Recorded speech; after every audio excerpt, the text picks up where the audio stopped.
Welcome to PPR podcast number 111, brought to you by the San Diego Strike Force. My name is Paul Rudy, but the star of the podcast is to my right. His name is Grossman, Bert Grossman, shaken but never stirred. Wow. Bert, would you like to introduce the man on the hot seat today? Brady Palmer, super underclassman. You're going to be a sophomore, right? Yes, sir. St. Augustine's, welcome. Are you at Saints right now? I'm not. I'm in Orange County, actually, for a dentist appointment. You see, when you're good looking like that, you travel out of town for your dentist. That must be a good dentist. So I got a question. I know, we tried to get you on a couple weeks ago, but you were on a cruise. Yeah. I was, yeah. Okay, and now I could have swore you got highlights now. Last year you had brown hair. You're just taking this whole star thing to the next level. Where'd you go cruising? I went on a Disney cruise with my family to the Bahamas. Uh-huh. All right. What was the best part of it? Honestly, probably just seeing my little sister being so happy. It just made me really happy to see that. All right. So, Brady, I was checking last year. We watched you, I think, Cathedral game we saw. Yep. Which you had a great game, and I was shocked that you're a freshman. And then I see, you have like a Colorado State, Washington State, and Arizona offer already after your freshman year? Yes, sir. How does that feel? That's got to be pretty. Is that pressure for you? Is it great? Is it what you always wanted? Because I couldn't imagine being a freshman and getting like, I was going to say Pac-12, Pac-4 offers or Big 12 offers or anything else that young. I came in like before I was driving. I wouldn't say it adds pressure. It's definitely what I've dreamed of since a kid. The opportunity is really a blessing, all glory to God. But I try not to let it get to my head. I try not to let it affect my play because I feel like if I just keep my head down and keep grinding the same way that I've been since I've been a little kid, I think that I'll just let my play do the talking for me. So, can I follow up on that? Yeah, of course. So where did you play youth football? Coronado. So you're Coronado. If I would have walked up to you at Coronado and told you, hey, this time next year you're going to have like a couple Pac-12 offers, would you believe that? Not at all. All right, so that's what I'm saying. It's crazy. Well, but it's super crazy. You're tall. You stand 6'7", right? 6'3". Oh. Well, where did I see 6'7"? Who am I thinking about? Jax. Oh. All right, so you're 6'3". Sorry. So at 6'3", which is still tall. Yeah, well, I'll stand by my initial assessment. You're tall. You're a tall kid, especially for a sophomore. You're gonna probably grow from there. Does that make you, because of the body type, does that make you a stereotypical drop back passer, or now the game is all run and gun and RPOs and stuff? Do you have yesteryear's body for the modern game, and is that a problem? Well, I definitely think I have the dual threat ability. I don't like to talk too much about myself, but I think I am one of the faster quarterbacks, and I think this year I'll be able to show it. Well, if you don't like to talk about yourself, this is going to be a very boring podcast. Yeah, come on. You're gonna have to come out of your shell a little bit, and I get it. You're a humble kid, and everyone knows that about you. So you can let your hair down for about 20 minutes here. Hey, we're about because you're young, so you haven't really had much exposure. Have you been in any camp or thrown with Julian Sayin? I have not, no. You have not? Because it seems like all the quarterbacks in our county, of which there are several good ones, you would admit, right? Yes, there is. It seems like he is the gold standard. It wasn't that long ago. Tyler Buckner was the gold standard. Now I think it's Julian Sayin. So is that something... I don't know. Do you have access? I assume you all have huddle video. Do you find yourself watching other quarterbacks in the county? I wouldn't say I study them, but I definitely do watch them from like the PPR videos.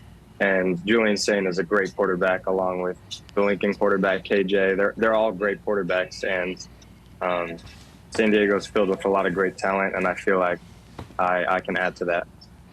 Hey, so, a lot's been said about the rebirth of Saints, and I think everybody sees the monster that's coming.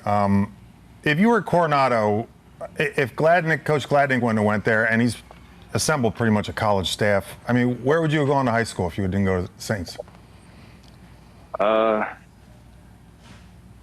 Honestly, I would have moved to Orange County and went to Santa Margarita or J. Sarah before we met Coach Gladnick. I went to a 8th grade academy up in Orange County, and so that that kind of drew me a lot of attention from Trinity League schools. And I was blessed to get offers from, not offers because it's not like a college offer, but scholarship offers from those high schools. And so Santa Margarita or J. Sarah would have been that school for me. So you would have went to school up there? You already go to the dentist up there? What's in Orange County that we're missing here? What's up there? Don't tell us. We don't want to know. We don't want to know. Well, that's fascinating. I mean, but now you're in one of the preeminent institutions in San Diego County. I think it's fair. Yeah, I guess the point, though, because, I mean, everybody, I mean, you know, Troy Polamalu's son's there, Cromartie's son's there now. Saints went through a rough patch. I mean, I think they won 4 games in 2 years. I mean, it says a lot for Coach Gladnick that you know, you say, I'm not going to Trinity League. I'm going to go to this team that's won 1 or 2 games a year for the last 2 years. And you put that much trust in the guy. I mean, it says a lot about him and his staff. Yeah, I love Coach Gladnick.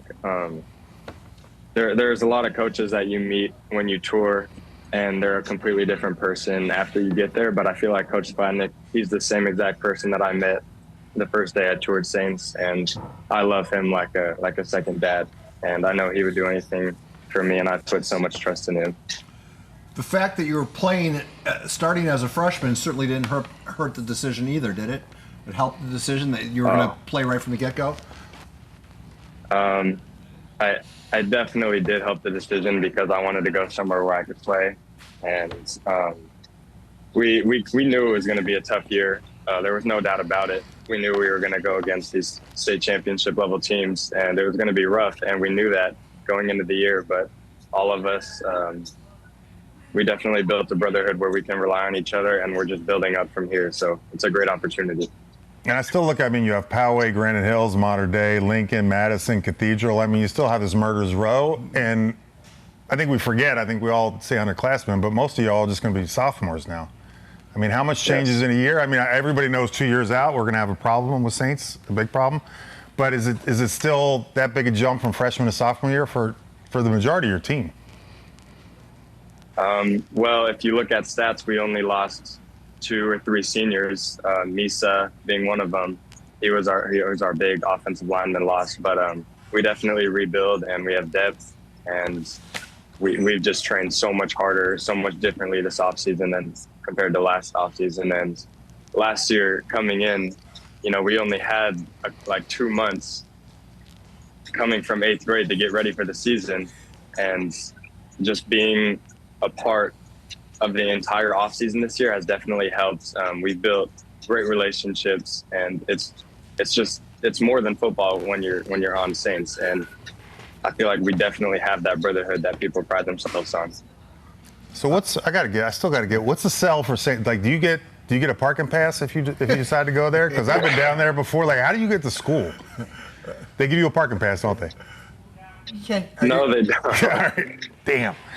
Well, do you have your driver's license? How old are you right now? I just turned 16. I do have my driver's license. All right, you're gonna get a pass this year. It's amazing. I mean, it's significant that a 16-year-old was running the show at St. Augustine. I'm sorry. Well, 15-year-old was last year, too. I know. It's a big deal, dude. Congratulations on that. You know, so is it like the NFL where you have these Super Bowl windows, and St. Augustine's Super Bowl window, while it's not quite open, it's going to be next year and the year after, or the year you're going to be making some serious hay, right? Yes, sir. We're super excited for the future, and we know what we're building. It's just a matter of time, and we're super excited. What is because, you know, I watched you guys in 7-on-7. I think the one thing that always stands out with you guys is it looks like you run your playbook. Like, you don't run anything 7-on-7 based. It's like, if it's not in your playbook, and even if you have to win, it's like, I'm not going to run this trick player. I'm not going to do this. You guys are kind of unique that you stick strictly to your playbook. There's not a 7-on-7. How do you know that? Because I play football. I study all week. Well, Paul. I'm in my lab studying. Brady, is he accurate in that question? He is 100% accurate. We don't run anything that's separate from what we run in the tackle football game. So is that? I mean, is it a lit? Thank you. Is that Actually, I take that back. I read Ron Gladnick's quote in the Union Tribune. My bad. Well, you know, why would you ruin it? I'm sorry. The one time you have actual credentials and then you give it away. All right, forget that question. Right. Strike that question. Sorry, sorry, Brady. All right, so continue. Brady, talk about that, because I assume while it makes you more simplistic in the 7-on-7 league, it helps you come fall, does it not? Oh, for sure. Just the repetition that we get with our because we have a new offense than what we ran last year, and the repetitions that we get just in the off season running 7-on-7, it's definitely helped us a lot. And I feel like we're going to be ready come this Friday for our first scrimmage, and I'm just super excited. Yeah, and it's not I think it defines right away what 7-on-7 is for. It's to get better for the fall. It's not to put on all this other stuff that you're not going to use just to win 7-on-7. But who are you playing this Saturday? We play Helix in scrimmage. Is that the San Diego Friday Night Lights deal? Are you part of that, or is that just a scrimmage? I think it's just a scrimmage. I'll tell you one big thing to look forward to. I think it's the 14th of October. Your road trip to Lincoln is going to be seen live on KUSI, or at least that's the plan at this hour, barring some late snafu. You're going to be live on KUSI. How exciting would that be? That would be amazing. Great opportunity. And you got Jesse Ryland this week. Do you ever go in and look at the other quarterbacks and be like, I got to outduel this person, or are you going to give me the standard? We just want to win the game. It's a team sport. I mean, you have to look at some. I mean, you know, he commits to a school. He's one of the top quarterbacks. Do you go in there in the back of your head at all? I got to be better in stats, or is it just all about winning? I don't really like to compare myself, I would say, but I definitely want to do what's best for the team. I don't care if my stats are better than the other quarterbacks, because at the end of the day, people only see who wins and who doesn't. So we used to always ask this in the pros. This is always the question you'd always get asked. Back in the day, would you rather pass for 500 yards and 7 touchdowns and lose, or throw 4 picks, throw for 50 yards and win? Because I would throw 4 picks then. Come on. Win. Yeah, because at the end of the day, you're judged by wins and losses. I mean, that's why. You asked. All right. Well, you're a stats guy. All you care about is I am.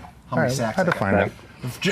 Just so you know, Brady, the guy sitting next to me recorded 49 and a half sacks in the NFL. He's actually, and if not for a neck injury? I did, my 6th year. If not, it probably would have been closer to 80. He was actually a pretty good football player. I think 200 probably. I probably broke Lawrence Taylor's record. All right. I just wanted to pump your tires. All right, thank you. Brady. Yeah. It goes back to what we're talking about. It's a young team, because 10 of the 14 guys played in that 7-on-7 team that was that won the LCC tournament, of which you were named MVP. Were you not? I was, yeah. Are all freshmen. Man, I mean, what a collection of young talent you have. Tell us a little bit about the team. We're the same team we were last year. I mean, not much has changed except coaching, and we've definitely gotten a better bonds. We're still starting a lot of underclassmen. I'd say more than 75% of our team is going to be underclassmen again this year. But we're definitely playing for the seniors this year. I think we got 8 seniors, so not a lot. And we're still a very young team, and we're looking to build each week to get better. And that's what Coach Ron Gladnick always preaches, is progression. Every single week we need to get better. And the team, it's more than football. Like, I don't know how else to say it. Just our brotherhood. We're so close with each other. Like, we would die for each other on the field. And this season, I feel like San Diego's really going to see it. I think so too. You know, we saw, remember Dom Nankill last year, even KJ. You get so many weapons, and it feels like you guys are going that way.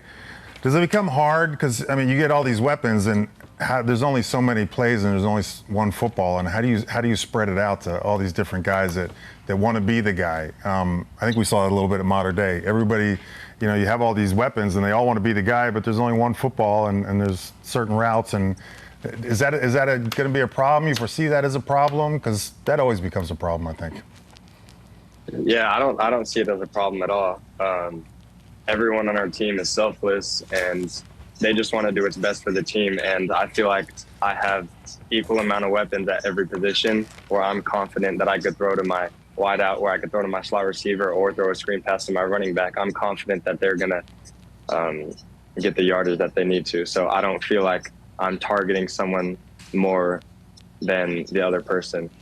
I feel like I have an equal kind of spread throughout each position. You know, listening to you talk, and obviously you're a very articulate young man, but I can't help but think that today in 2023, being a high school football player of prominence at a prominent school, man, you have to grow up really fast. Here you are, you have to be able to run the show. On the field stuff is tough. But now with NIL and transferring schools and college conferences realigning and transfer portals, I mean, these are all things that you never had to deal with. You just, whoever gave you the biggest bag of money, you went to that school. Yeah. I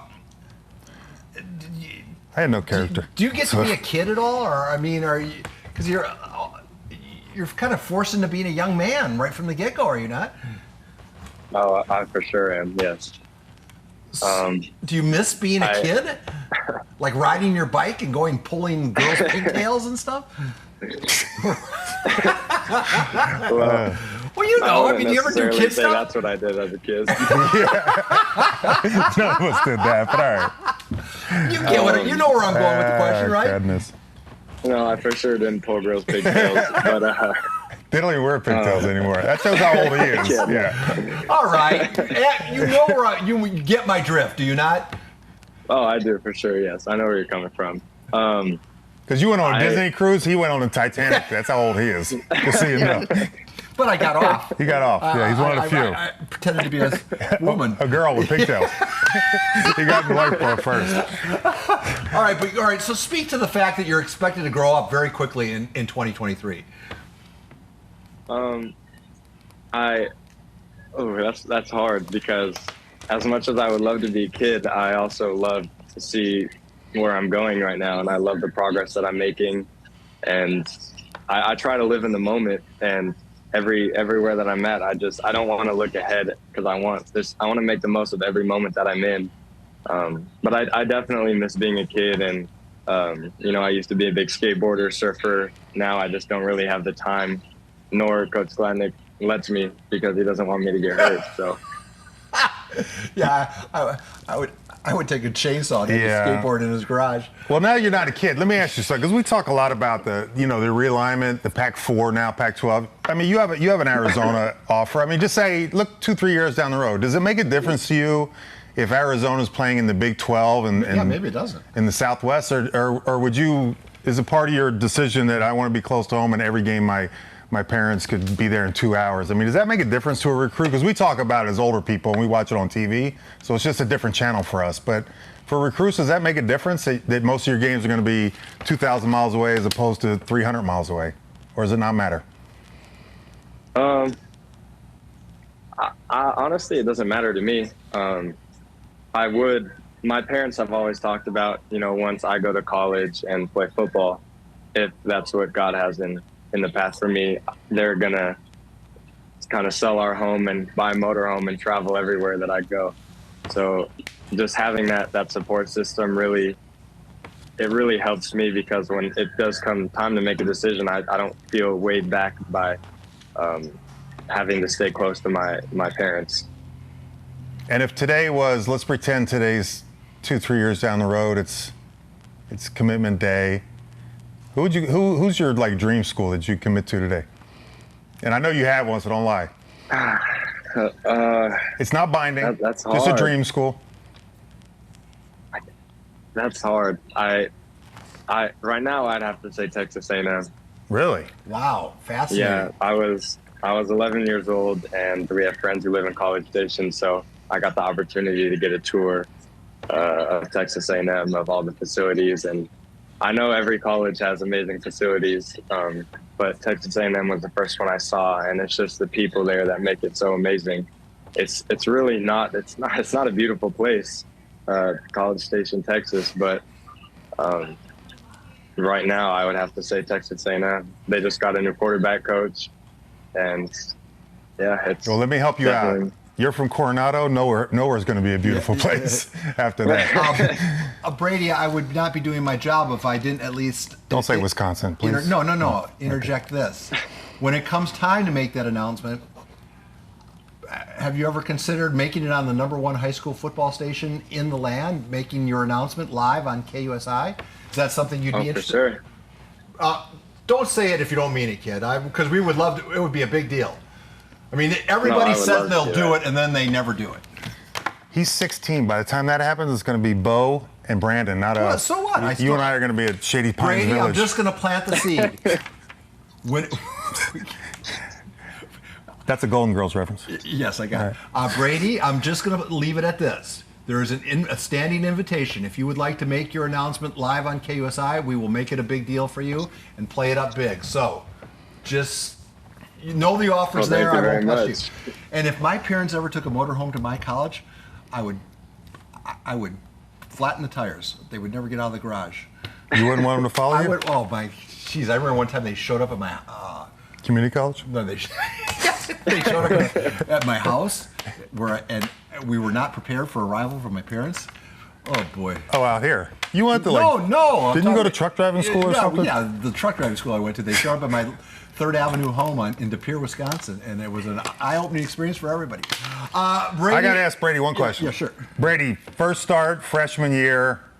You walk out there, did you throw up? How nervous were you? And don't say you weren't nervous, because you went from Coronado youth football to straight St. Augustine's and starting as a freshman. What was that night like, the half hour before? Man, I was nervous.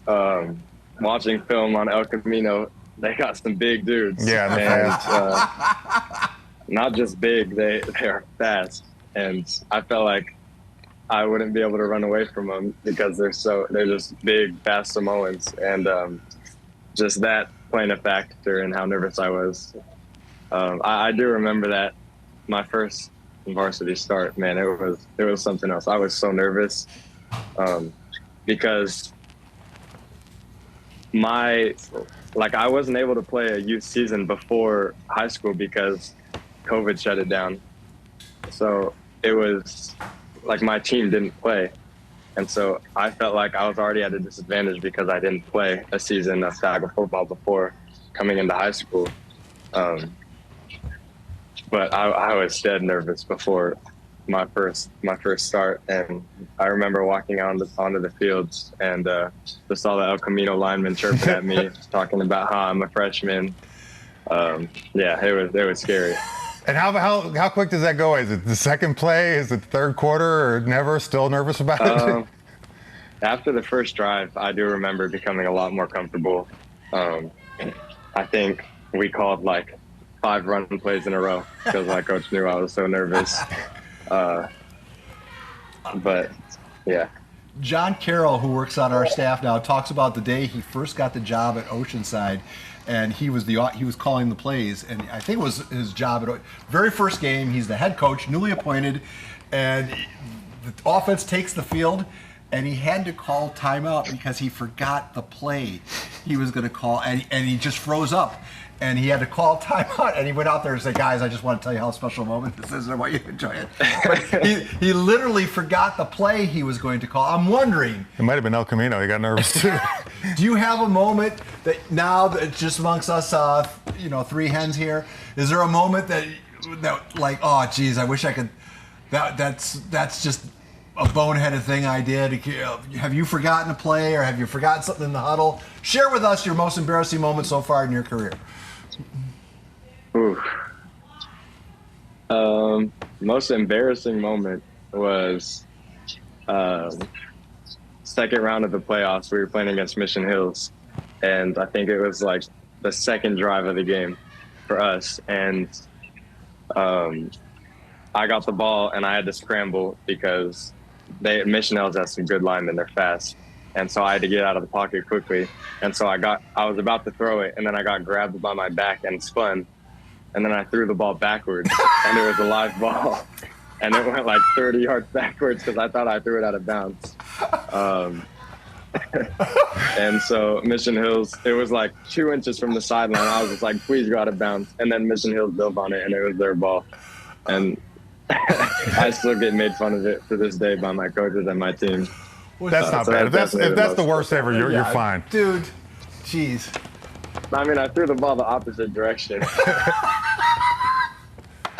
Well, I'll tell you what, you've been a joy to speak with. You're way over again. Yeah, I hope we get to do this again, young man. I hope it wasn't too unpleasant for you. What, did you get a clean checkup? Any cavities?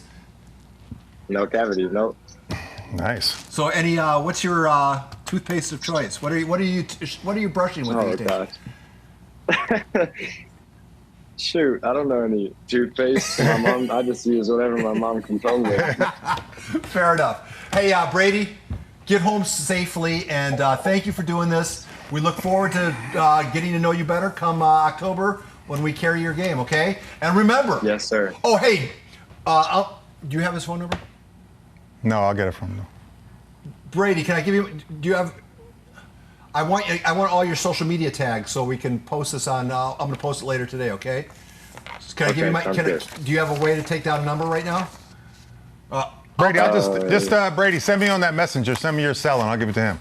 Okay. Okay. And then, and send your social media tags as well. And Brady, I will. God bless, son. Thank you for doing this. All right. Yeah, thank you so much for this opportunity. It's truly a blessing. 3, 2, 1. The podcast is over. Turn off the machines. Thank you, Brady.